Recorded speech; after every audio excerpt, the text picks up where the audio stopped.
Passionnés de lecture, bonsoir, bienvenue sur le plateau d'Expression Livre.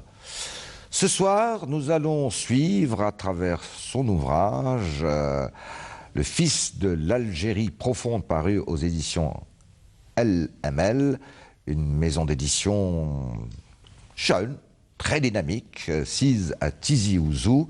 Et nous allons suivre le parcours de notre invité, Ammar Ijerouiden. Bonsoir. Bonsoir, monsieur Seyed. Merci d'être avec nous. Je vous en prie. Alors, parcours qui commence d'ailleurs dans votre ouvrage, que vous avez mis, je crois, près de 10 ans à écrire. Oui, effectivement. 10 ans. Oui. 10 ans à vous remémorer tout votre passé, votre enfance, votre jeunesse.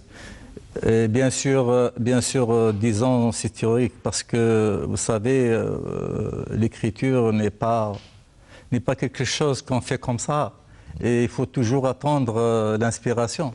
Et la maturité aussi. Oui, bien sûr. Mais surtout l'inspiration, parce que je vous avoue que j'ai traversé trois années sans avoir ajouté un mot à mon manuscrit. L'écriture, comme je viens de le dire, c'est quelque chose que si on n'a pas l'inspiration, je pense qu'on ne peut rien faire. Donc à travers mon expérience, c'est grâce à l'inspiration que j'ai réalisé mon œuvre. Bien sûr, il y a aussi après l'inspiration, parce que l'inspiration elle permet juste d'accoucher d'un texte brut, mais il faut tout un agencement par la suite, il faut tout un montage et tout ça. Il faut aussi la maîtrise de la langue. Et comme je vous informe aussi que c'est moi je suis né corrigé, mais j'ai fait tout. Je fais jusqu'à l'illustration. D'accord. Oui, parce qu'il y a quelques photos. Oui. Et puis, il y a une terrible photo en première de couverture, puisque c'est un hélicoptère de l'armée coloniale française qui est en train soit de mitrailler, soit en tout cas d'aller sur les villages de la Kabylie profonde, qui malheureusement a subi pendant toute notre lutte de libération nationale des terribles répressions, comme vous l'avez décrit dans votre livre. Alors, votre récit commence, vous avez 5 ans, nous sommes en 1955, donc un an à peu près après le déclenchement du 1er novembre 1954, de la libération nationale. Vous vivez dans un petit village, vous et votre famille, près de Tizirt. Et puis la guerre n'est pas encore venue aux portes du village. Effectivement. Ça va. Pour le moment, c'est le calme. Hein. Vous avez une petite vie tranquille, je dirais. Votre père, qui porte le même prénom que vous, Ammar, lui, est depuis les années 20 émigré en France. Donc ce qu'on appelait la première vague importante d'immigration après la guerre 14-18, où il fallait reconstruire la France détruite. Évidemment, à ce moment-là, les empires coloniaux étaient très contents d'accueillir la main-d'œuvre. C'est plus le cas maintenant. À l'époque, c'était bienvenu parce que d'abord, on n'a plus d'hommes pour reconstruire notre pays, et puis c'était de la main-d'œuvre à bon marché. Oui, effectivement. Donc, vous vivez, c'est votre mère, Fatma, qui, elle, s'occupe de tout. Une fratrie pas très importante, en fait. Vous n'êtes pas très nombreux comme frères et sœurs. Si, quand même, on était à 5. C'est pas une grande famille. Hein, oui, bien sûr. C'est-à-dire l'entourage immédiat, il était rétréci, on peut dire. Il n'était pas important. Alors, votre récit donc commence, je l'ai dit, en 55. Votre père, et puis de temps en temps vous receviez des colis de votre père, et peut-être 5 ans, on est tout petit, hein. On est un gosse. Et puis vous avez toute la famille évidemment attendait ces colis. Oui, effectivement. Et puis je crois que c'est étrange cette histoire-là, parce que c'est le début de ce que je pourrais appeler dans votre ouvrage, déception. La déception, mais qui va aller tout au long du parcours de votre vie. Oui.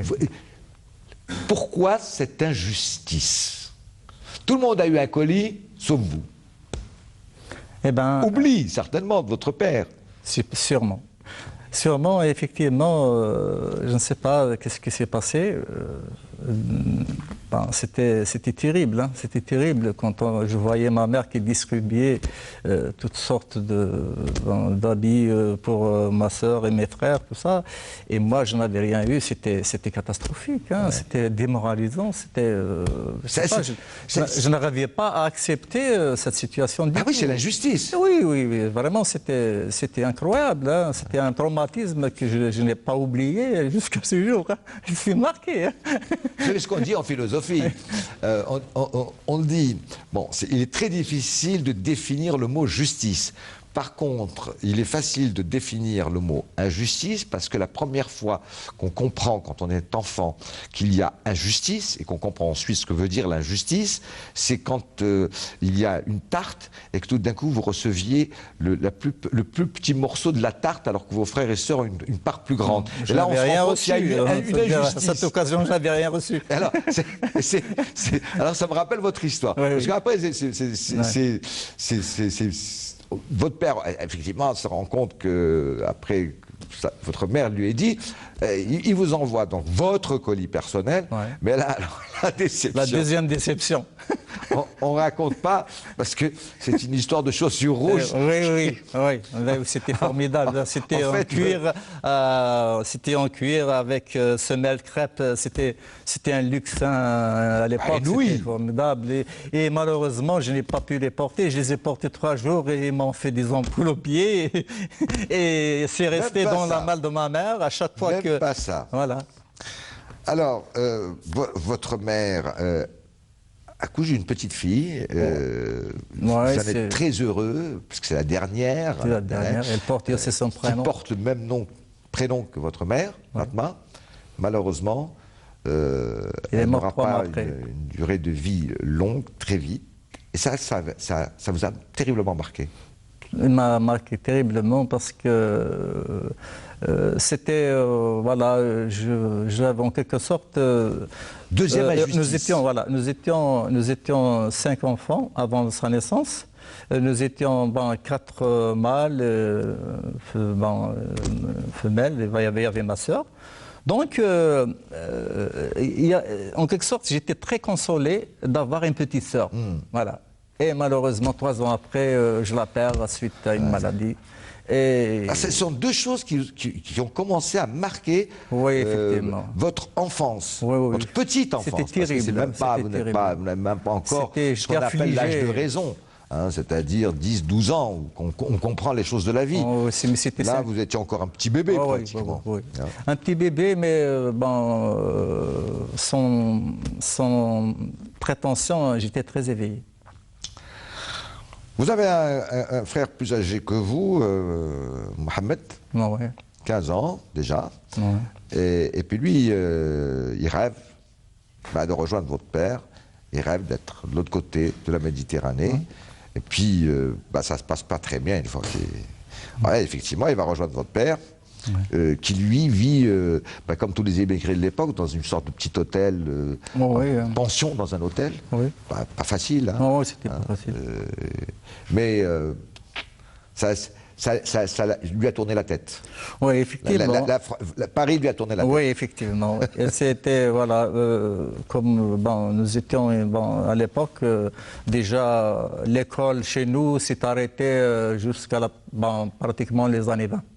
À partir des années 20, personne n'a eu l'occasion d'aller à l'école. Mon père, comme il était de la promotion qui a eu quand même son certificat d'études en 1920, et c'était quelque chose de très important à l'époque. Oui. Donc voilà, quand il a été en France, il a appris davantage, surtout avec son militantisme, tout ça, dans le mouvement national. Donc il avait en quelque sorte donné beaucoup d'importance à l'instruction.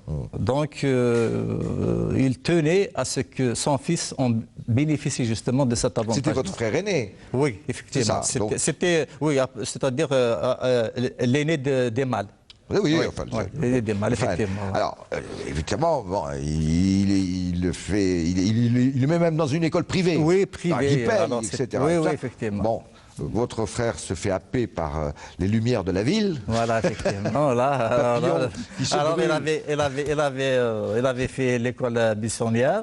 Voilà. Et bien sûr, il a été bien sûr sanctionné sévèrement Allez, par mon votre père. père. Il avait carrément refoulé. Il avait sacrifié 3 jours pour l'amener par bateau. Ah mais non, non, mais ça c'est extraordinaire quand même comme histoire. Il lui dit pas à Paris, Oh, non, non, tu repars. oh, non, parce que s'il lui avait dit la vérité, je Bah, il pense serait- que le peut-être gosse qu'il aurait fugué. ne viendrait pas à lui, il aurait fait la fugue. Oui. Oui, bien sûr, parce que lui, ça lui plaisait de vivre à Paris. Hein. Mais malheureusement, l'objectif pour lequel il a été, il a été appelé, c'était pas pour flâner quelque part dans les rues de Paris, c'était pour aller étudier. Voilà. Alors, ça c'est très touchant. Parce que vous dites, dans le village, c'est une tradition.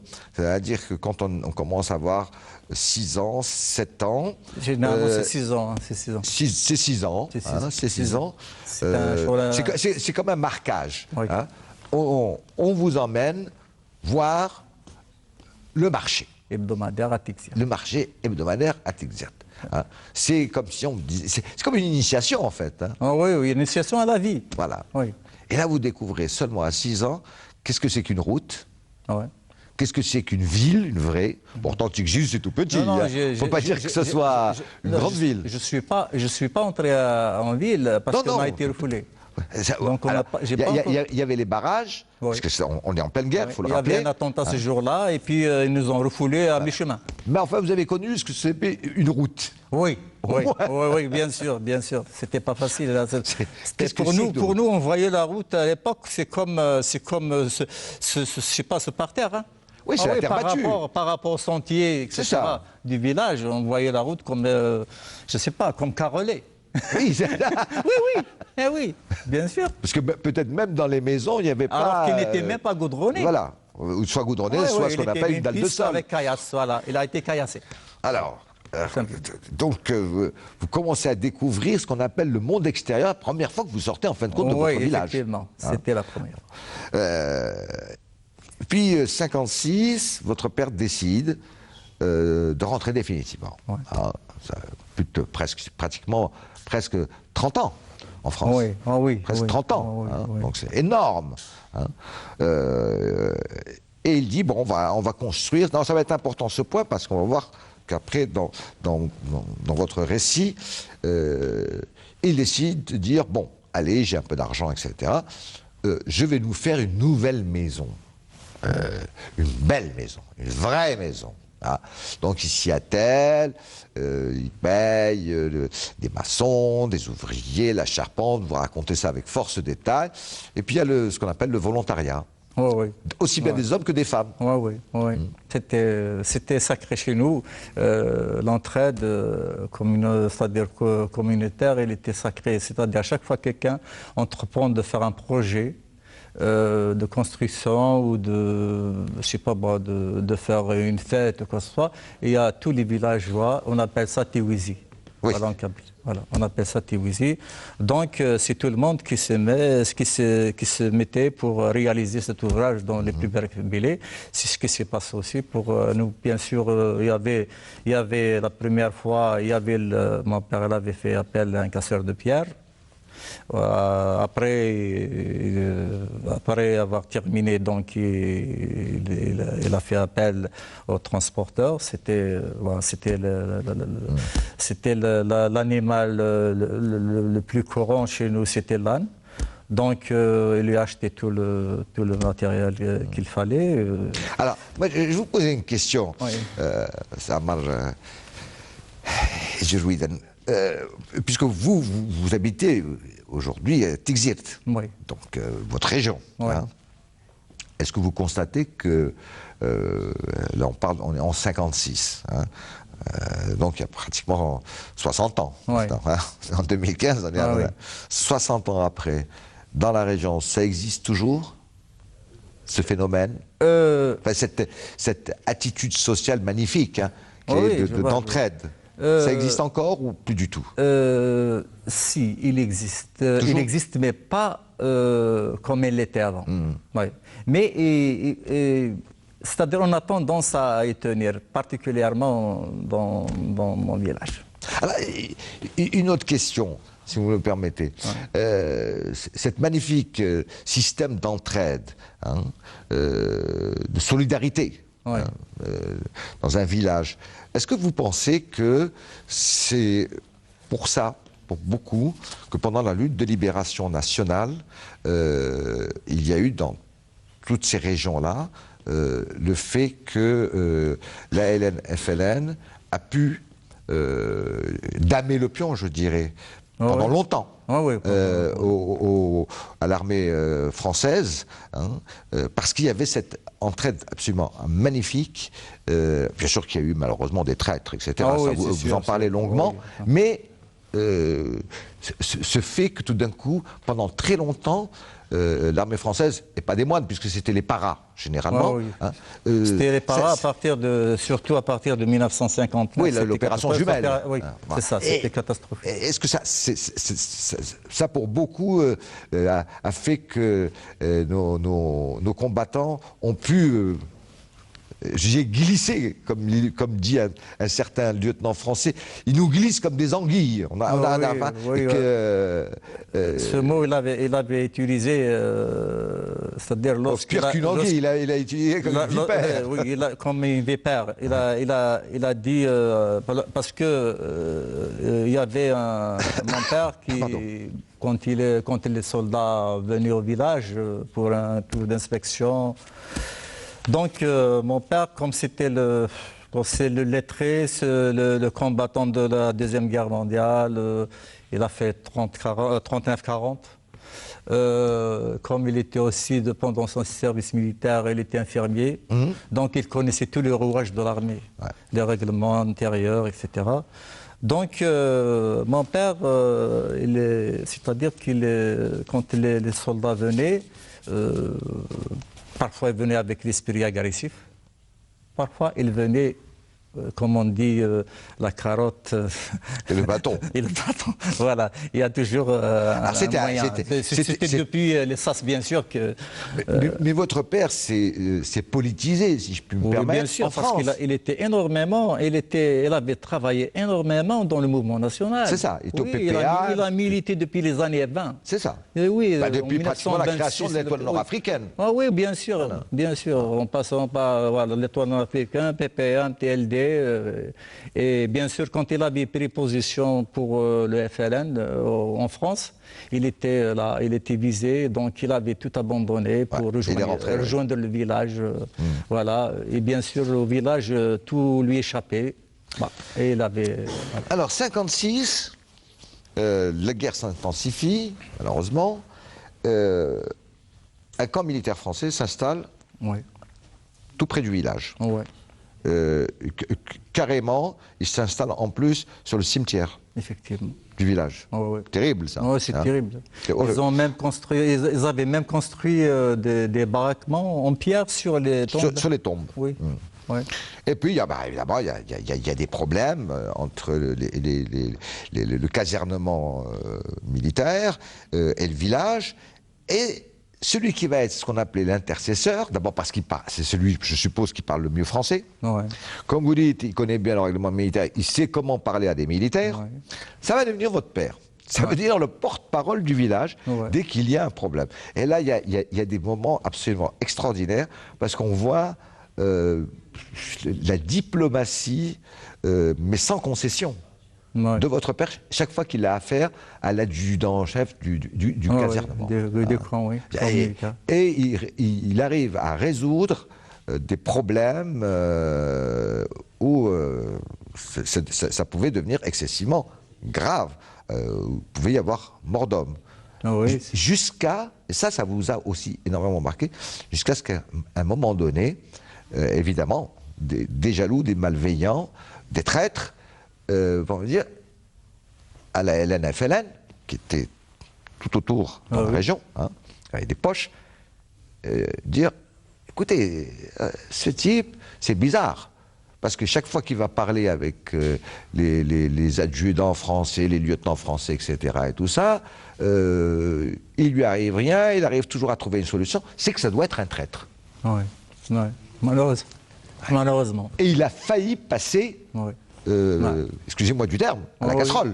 Oui. Parce il a été amené, certains avaient signé pour sa mort et tout ça, mais la Providence, comme je l'avais bien dit là, Dieu a veillé sur lui. Oui, c'est ça, c'était la Providence qui a veillé sur lui parce que le bourreau qui était censé l'exécuter était un camarade de militantisme en France. C'est ça. Donc toute leur vie en France, ils avaient milité ensemble. Et c'était un ancien moudjahid. Voilà, donc il a dit, c'est lui, c'est pas possible. Oui, effectivement. Comment on a été militants ensemble, on a fait le coup de poing ensemble, et vous me dites ça, c'est un traître. C'est incroyable. Il les a vraiment savonnés, tout en lui remettant 1000 francs à l'époque. Il le priait de rentrer chez lui expressément. Et c'était là, une fois pour toutes, il n'a été plus importuné par le FLN, parce que le FLN aussi, il avait des missions, il avait beaucoup de choses. Le FLN aussi le chargeait de... Mon père, il était en quelque sorte un agent double. C'est-à-dire qu'il se présentait, agent devant double, les Français. C'est pas tout à fait le mot. Mais effectivement, il jouait, c'est-à-dire le rôle de médiateur. Le village n'est pas pro-FLN. Voilà, exactement. Nous n'avons rien entendu FLN. On n'a rien à voir. Oui, effectivement. Tout ça. Et de l'autre côté, il faisait un travail magnifique. Voilà. Parce que c'est lui qui a un petit peu dirigeait au niveau du village le fait que des moudjahidines pouvaient descendre la nuit, se restaurer, se reposer, etc. Ou leur faire parvenir à manger et le courrier. Oui, même le manger, c'était lui qui était chargé de ramener le laissez-passer à l'époque du camp de l'Alsace qui était loin du village, à 4 km et demi. Mais ça ne va pas durer longtemps cette histoire, parce qu'à un moment donné, il va y avoir... tant qu'il y avait le casernement militaire, ça se passait, je dirais, bien sûr, entre guillemets, gentiment. Et puis, malheureusement, la guerre s'intensifie d'un cran supplémentaire. Et là, c'est les descentes des paras. Ça, c'est terrible. C'est-à-dire, il n'y avait pas d'écoute. C'est-à-dire, vous êtes dénoncé en tant que tel, vous passez. Il n'y avait pas de pitié, ni justice, ni rien du tout. On cassait tout. Il suffit qu'on trouve quelqu'un qui a dit que X est coupable, il collabore avec le FLN, la LN, et puis il passe. Dès qu'il y avait un soupçon, un soupçon, il passe. Descente. Alors il va y avoir descente sur descente au village. Et c'était le premier aussi à payer. C'était le premier. Bien sûr. Oui, c'était le premier. Et après sa mort, c'était l'avalanche aussi. Parce qu'il y avait une quinzaine de bonhommes qui étaient exécutés. À chaque descente. Alors, exécution sommaire. Oui. Avec torture, ça a été toujours avec torture. Malheureusement, viol, saccage, pillage. Et là, dans ce que vous dites, parce qu'il y a des moments terribles dans votre... dans le début de... Je n'ai fait que parler... Je n'avais fait que parler mon enfance. Voilà. Mais vous n'avez plus du tout d'enfance, c'est fini. Et oui, bien sûr, on était aguerris avec, je ne sais pas, moi, on voyait des gens mourir comme ça devant nous. On était pratiquement privés de nourriture. On avait pratiquement, on mangeait de la peur, entre guillemets. Oui, on mangeait de la peur, on se nourrissait de la peur à l'époque. Voilà. On était, je peux dire, on était, comment dirais-je, terrorisés. Terrorisés au point qu'on voyait... mais il demeurait que la visite des frères moudjahidines pendant la nuit, il se faisait pratiquement chaque soir, nous redonnait du courage. Nous redonnait du courage. Pourquoi ? Parce que on croyait à un certain moment, on croyait à l'indépendance. Parce que Pour vous, c'était inéluctable. oui, oui, c'est-à-dire malgré les moyens qu'employait l'armée française, tout ça, ils avaient tout ce qu'il fallait pour vaincre, mais il y avait ce côté psychologique-là. Les Français, je pense, ils n'étaient pas motivés pour combattre, mais les Algériens, je pense, ils étaient prêts à mourir. Et je pense que c'est ça qui a fait tourner la médaille de notre côté à l'époque. C'était le fait d'accepter la mort pour un idéal. Ouais. Alors, le plus terrible, c'est que, vous le dites à travers plusieurs pages, et c'est pas parce que votre ouvrage n'est pas chapitré, mais c'est, je dirais, c'est des... Non, il est chapitré. Oui, enfin, il est chapitré, mais c'est des plutôt... grands chapitres. Il est titré, je dirais. Oui, Il n'est pas chapitré, mais il est titré. Oui, il y a oui. des titres, mais c'est pas par chapitre. D'ailleurs, c'est mieux comme ça, parce qu'on vous suit mieux, parce que le titre, c'est, je dirais, vous a annoncé l'importance du titre qui va être votre écrit sur 15 ou 20 pages. Ce qui est terrible, c'est que, ça vous a énormément marqué, vous dites, quand même les plus brutaux, les plus tortionnaires, c'était nos frères, c'est-à-dire les Harkis. Oh oui, oui. Enfin, nos frères, Oui, oui. j'entends bien. Oui, c'est-à-dire bien sûr. Nos frères de sang. C'était des nos frères. traîtres. C'était les Harkis. Oui, c'était des traîtres. Voilà, ils faisaient tout pour nous humilier. C'est ça qui était C'est plus vraiment... qu'humilié. Oui, oui. Excusez-moi, il y a des pages... Oui, c'est-à-dire, c'était leur spécialité, c'était de nous rabaisser, de nous humilier, de se venger. Malheureusement, c'était vraiment...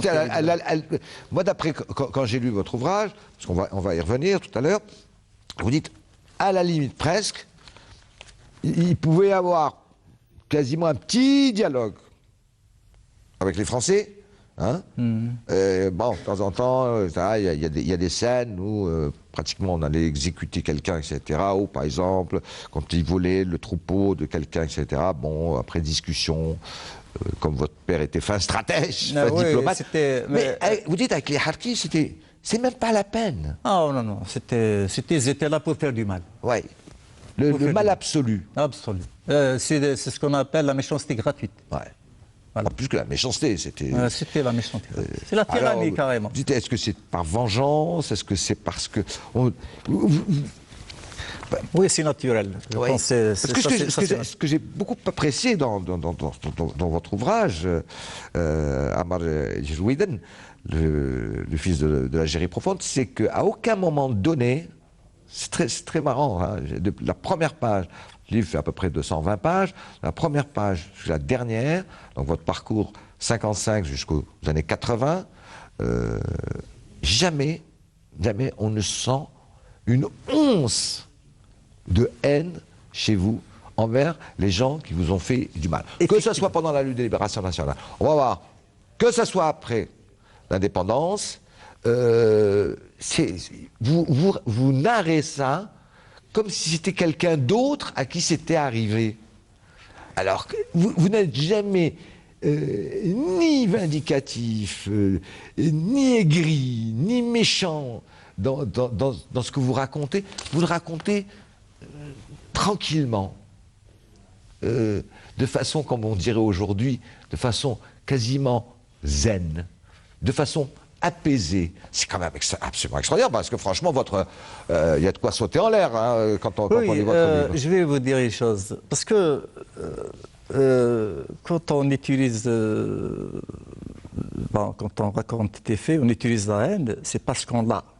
Mais lorsqu'on ne l'a pas, c'est que on déplore, voire même on prouve une certaine pitié pour les gens qui ont de la haine. Parce que la haine, c'est un défaut, ce n'est pas une qualité. Donc, Dieu merci, je n'ai pas ce défaut. Donc, j'ai relaté les faits comme ces faits-là. D'ailleurs, moi, quand je racontais pas à travers mon récit. Je voulais toucher toute une génération. Je voulais en quelque sorte, c'était la vie de ma génération. Donc c'est vrai que comme m'avait dit un journaliste, il m'avait posé une question, il m'a dit « Est-ce que vous avez guéri pour autant vos traumatismes ?» après avoir écrit votre livre « Le fils d'Algérie profonde ». J'ai répondu que oui, non, en fait, parce que moi je n'avais pas écrit pour seulement guérir mes traumatismes, mais j'ai écrit aussi pour transmettre la mémoire collective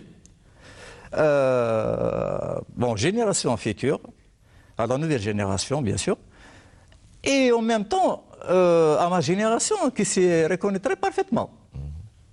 Donc c'est pour ça que ce que j'ai fait, parce que en quelque sorte j'ai employé peut-être le pronom je, mais il y avait tout l'environnement qui avait subi ce que j'avais subi. Hein.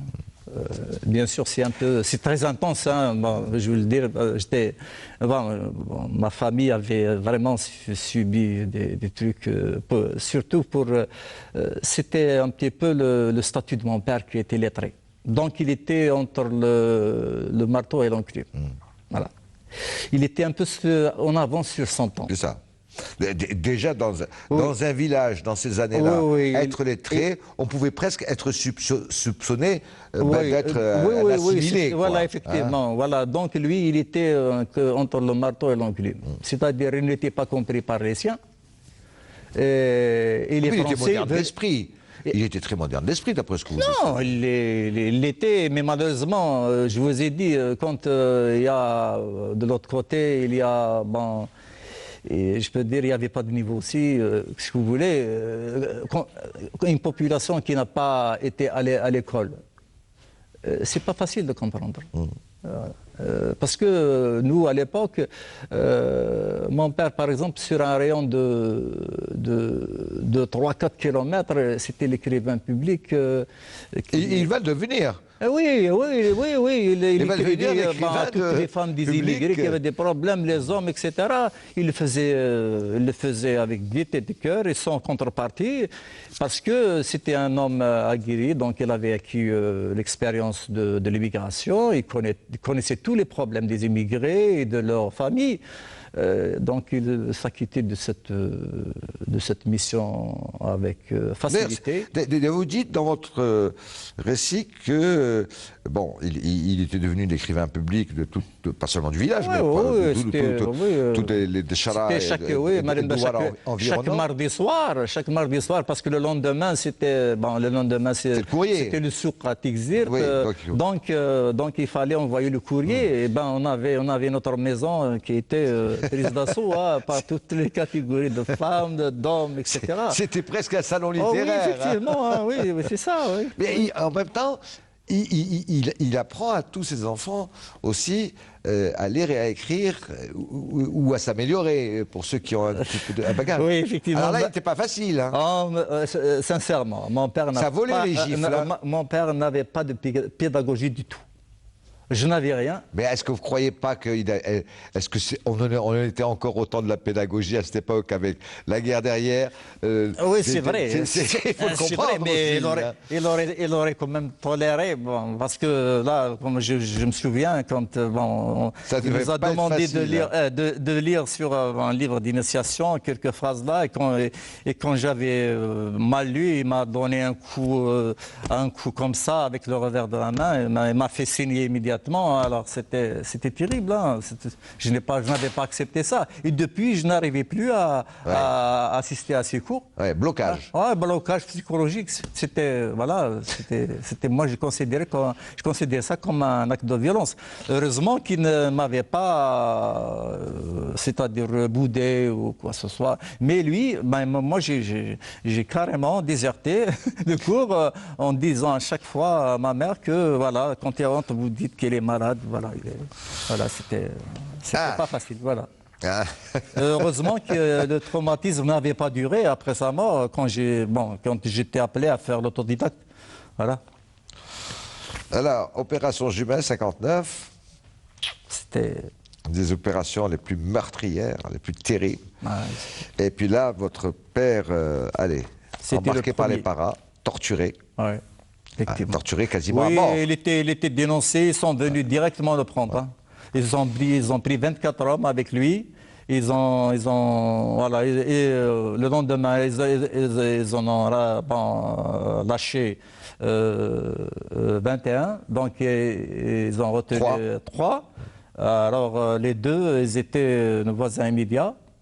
Et c'est le témoignage parce qu'il y avait un rescapé.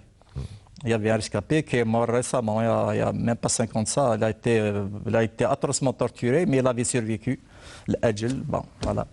Il nous a raconté que votre père il a été dénoncé. Nous étions torturés, lui et l'autre copain. Ensuite, mis au secret. Oh, oui, c'est pour en quelque sorte avoir plus de charge sur lui. C'est ça. Voilà. Donc, les deux, bien sûr, les deux prisonniers, en quelque sorte, ont résisté au point que l'un d'eux avait été tellement torturé au point de ne pouvoir plus se déplacer. Et quand on leur a demandé de se lever pour finalement les amener au lieu où ils devaient être exécutés. Après, bien sûr, une autre séance de torture, lui, il avait dit, voilà, je suis à moitié mort, je ne quitte pas, si vous voulez me liquider, faites-le, mais je ne peux pas me lever.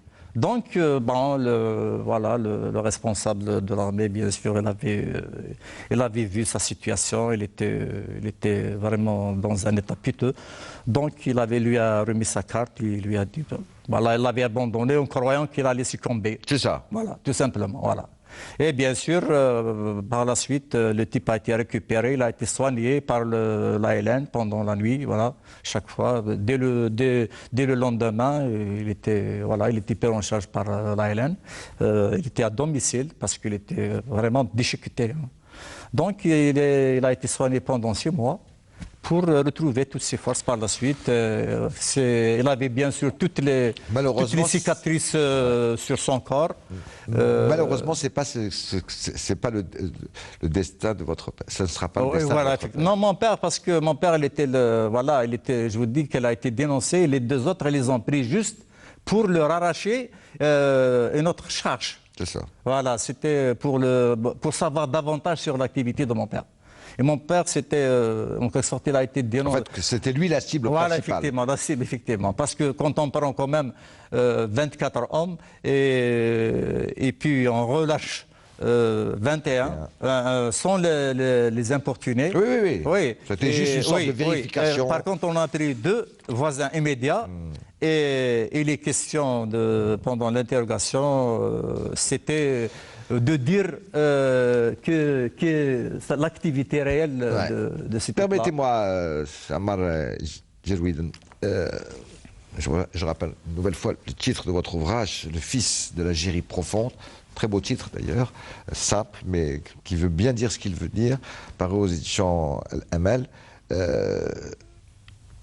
Votre père va être exécuté froidement. Peut-être dans une sorte de après lui avoir coupé les 2 oreilles tout vivant avec le nez. Et c'était le symbole. Hein, c'est-à-dire que vous avez entendu, vous n'avez rien dit. Votre oreille va être sectionnée.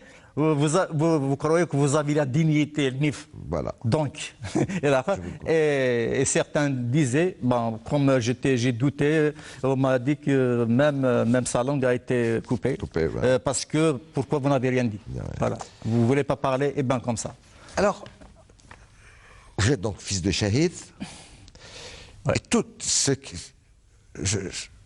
pour moi, respect, très franchement, Ammar Jerouiden, respect pour vous, puis sur respect pour votre père, martyr, Shahid, mais respect pour vous parce qu'à aucun moment donné, dans votre récit, sauf une fois ou 2, mais vous ne le dites même pas méchamment, vous le dites comme ça, en passant, je dirais, jamais dites, mais quand même, c'est absolument incroyable, je le sais, tout le monde le sait, que malheureusement, les fils de Shahid avaient leur part parce que leurs pères ont donné leur vie, et plus quelquefois que leur vie, pour la libération de notre pays, vous voyez, bon, il y en a qui ont eu ce qu'on appelle justice.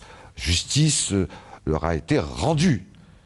Mais vous, non seulement rien, mais à aucun moment donné, vous élevez, vous le signalez. Voilà. Excusez-moi du terme. Vous dites, bon, quand même, là, on aurait estimé, surtout qu'à un moment donné, votre mère et toute votre famille va être dans une misère noire, parce que les parents vont... cette fameuse maison que votre père a construite, avec sueur, grâce à la va se faire exploser. D'ailleurs, ça rappelle ce qui se passe malheureusement dans les territoires occupés, où l'armée israélienne et les colons font exploser les maisons des Palestiniens qui participent à la lutte pour leurs droits. C'est incroyable. Comme si rien. Et vous n'avez, tout le long de votre parcours, parce qu'à un moment donné, vous allez tenter, vous êtes autodidacte, donc vous allez passer des concours, vous allez essayer de vous élever, vous aimez votre travail, etc. Mais jamais, jamais, dans vos demandes de travail, etc., vous ne signalez, mais c'est vraiment tout à votre honneur, parce que, excusez-moi, c'est assez rare. Oui. Bon, jamais je n'ai lu dans votre parcours, vous dites, bon, j'ai fait un courrier pour demander un poste d'aide comptable. J'ai fait pour demander ça. Mais jamais vous dites, ce qui vous peine, c'est que vous savez bien, les gens, quand ils lisent votre CV, savent bien que vous êtes fils de shahid, vous voyez. Non, quand même, je ne demande pas grand-chose.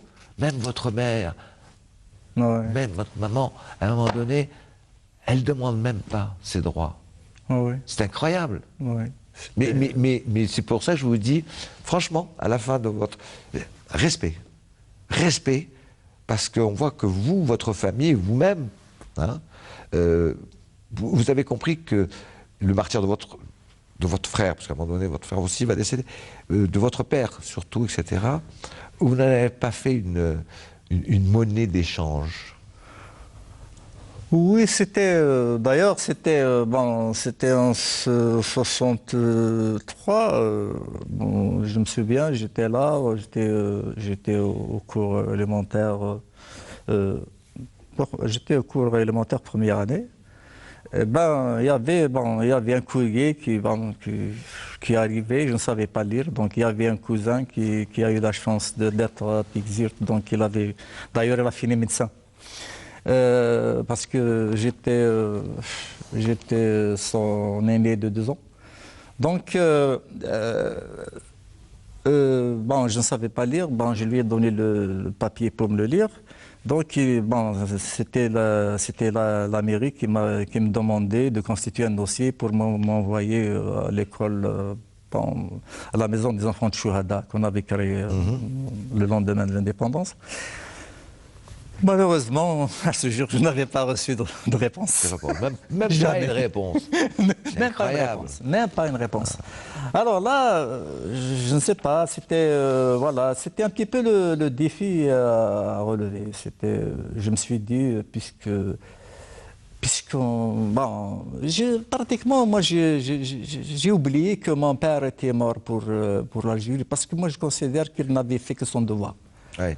Voilà, moi, je sais pas, oui, mais vous avez gardé par la suite ce sentiment qui vous honore, encore une fois, puisque après l'indépendance, quand vous allez entrer dans le monde du travail, Dieu sait, comme on dit, 1000 métiers, 1000 misères. Elle fait tous les métiers possibles et imaginables, de marchand de 4 saisons en passant par... Vous avez travaillé comme commis dans une boulangerie, vous avez travaillé dans une épicerie, vous avez été même ce qu'on appelle hammal, enfin vous avez fait... pour survivre. Pour vivre avec sa sueur. Voilà, avec la sueur. Jamais vous n'avez demandé, de temps en temps vous n'avez demandé qu'à des gens, franchement, dont vous étiez sûr, et encore... Je suis sûr que vous aviez un petit carnet. Je dois à un tel parce que vous remboursiez. Dès que je reçois un petit pécule, je commence par régler mes dettes.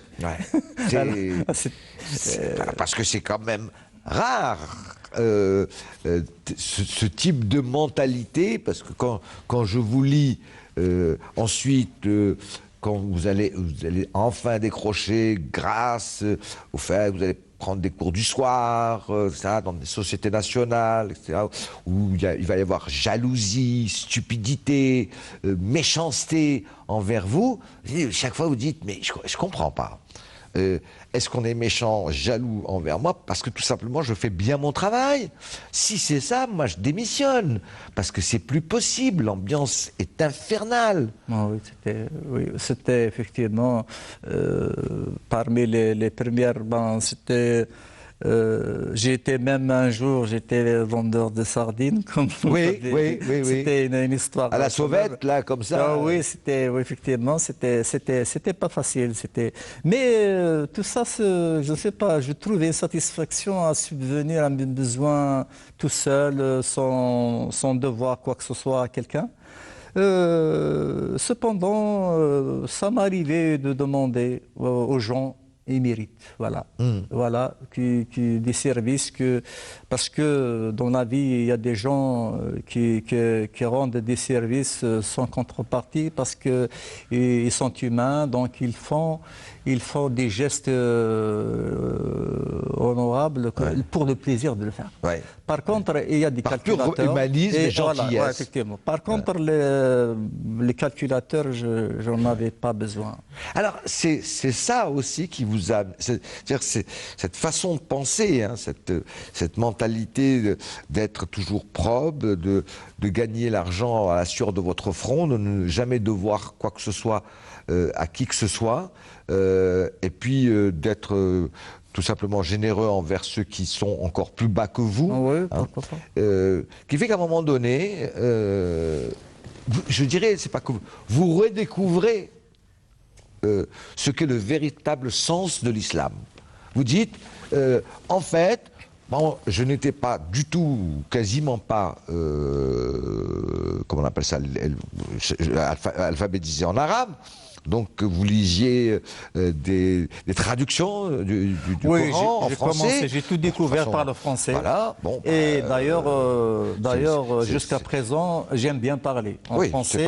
C'est une bonne chose quand on est musulman, bien évidemment, de connaître la langue sacrée, mais c'est pas une obligation pour être musulman. Je dois toutes mes connaissances. Voilà. Alors, et puis, dites, voilà, en fait, en lisant le Coran, je me rends compte que ce que je suis, ce qui est ma vie, hein, eh ben, c'est véritablement cela. Je n'avais pas trouvé de contradiction par rapport à mon comportement. C'est magnifique parce que c'est exactement ça que demande notre prophète, notre messager, par rapport à qu'est-ce que doit être l'islam. Vous avez même jusqu'à la propreté en disant voilà, vous expliquez, il y a toute une réflexion, etc. Et puis évidemment, à un moment donné, il y a ce qu'on appelle ceux qui veulent utiliser la religion, qui vous tournent autour bien sûr. et qui veulent vous emmener dans une autre barque. Mais vous comprenez très vite. Vous dites, oh là là, moi c'est pas ça. Hein. Moi, c'est justement, c'était là où je comprenais les choses, c'est que les interdits qui étaient proclamés par ces gens-là, dans les faits, il y avait une contradiction. Vous dites, un bon musulman, c'est aussi dans les faits. Et comme vous regardiez ces gens-là, vous vous dites, surtout, vous parlez de quelqu'un qui faisait des prêches absolument magnifiques, qui était lettré, etc. Magnifique, qui vous apprenait les hadiths, la théologie, etc. Puis un jour, incroyable. En plus, il était d'une famille excessivement aisée, mais bon, un jour, il vous demande, vous qui travailliez difficilement, je joignais les deux bouts difficilement, il vous demande de prêter de l'argent. Vous lui prêtez de l'argent, et puis vous dites que c'est quand tu veux, tu me le rends, vraiment, il n'y a pas de date butoir. Puis un jour, vous vous rendez compte que quand même, le gars, c'est bizarre, hein. Il vous en reparle jamais, il vous fuit. Puis un jour, quand même, parce que vous aimez bien, quand même, vous êtes comme votre père, là, c'est-à-dire que, bon, à un moment donné, c'est trop, vous y allez franchement, allez, yeux dans les yeux, dis-moi, qu'est-ce qui se passe là? Tu me fuis, etc. C'est parce que tu me dois de l'argent. Tu me dois de l'argent. Ah, il vous dit, non, c'est pas ça, etc. Alors, il vous raconte tout un baratin, vous comprenez que c'est du baratin. Hein. Et là, vous avez une phrase magnifique, vous lui dites, non, mais le problème, c'est que si tu as besoin je te redonne encore de l'argent. C'est pas un problème. C'est le principe. Voilà, pourquoi tu me fuis? Voilà, En tant que bon musulman, tu viens, tu ne me mens pas, et tu me dis, écoute, peut-être que je ne pourrai jamais te le rembourser. Oui, voilà. C'est simple. Hein, c'est d'acné, malice, c'est les difficultés de la vie. Et là, vous vous rendez compte que ça, comme vous dites, beau parleur, mais dans les faits zéro.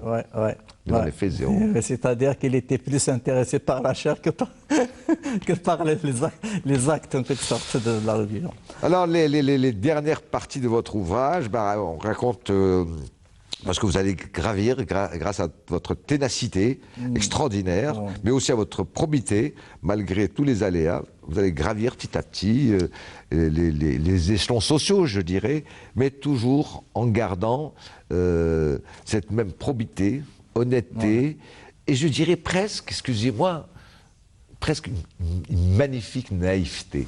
Oui, effectivement. C'est ça qui m'a le plus touché dans votre ouvrage, dans votre récit.